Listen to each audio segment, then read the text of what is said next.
带大来食大肠坑、大肠烤、竹米肠三大老店，为菜油葱也有可比，吹竹米换大肠，坚持拢用传统的功夫做的，才会让这古早味袂走味。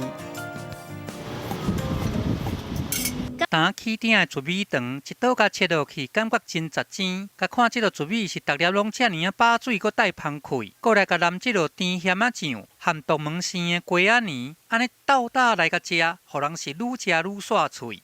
这家的糯米肠来讲是古早味吧，它用手工自己包的，所以吃起来非常有口感。它的肠衣比较特别，它是真的是用那个猪肠子的那个肠衣去灌那个糯米，然后也蛮 Q 的。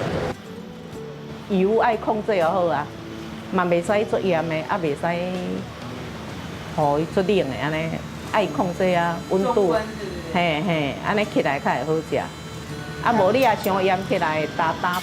这个竹米肠要会好食的秘诀，就是讲火候爱甲准则甲会好势，还佫爱这款逐工透早现做的。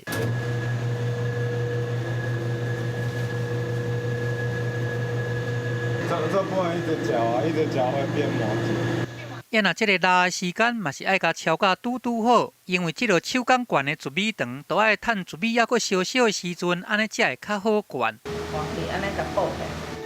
第二代头家娘康春桃，伊带2个囝，逐工做这个顺手工做的竹米肠，因数十年来拢安尼真面钱咧做，就算讲真够工，毋过为着这款古早味滋味，因嘛毋敢老错凊彩。黄家的竹米肠老店是从民国65年开始创立的，对这个盐山夜市仔的路边摊来做起。阮这单是做45年啦，啊，我头来接头39年。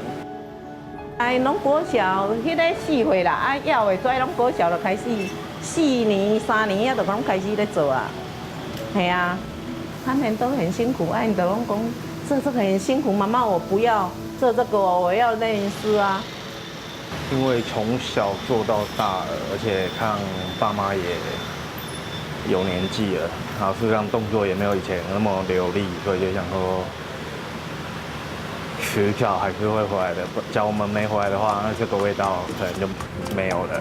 虽然因囝嘴讲无想要甲接落去，不过要是唔甘，老爸老母拢已经65外，还佫遮尔啊辛苦咧做。72年厝的黄商铺，就算讲已经读到硕士毕业，嘛是会转来甲传承落去。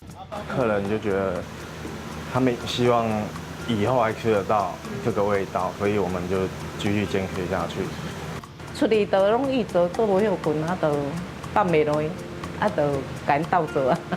一个欧巴桑60岁哦，伊迄阵啊18里啊60岁来，啊，即阵啊卖啊80几岁啊，啊拢定来咧甲我买啊呢，系啊，拢坐去因遮来。黄家的人合心来守护这个传统的古早味，这个真有台湾小吃开口的古早味竹米肠，有互人真少年的好滋味。记者综合报道。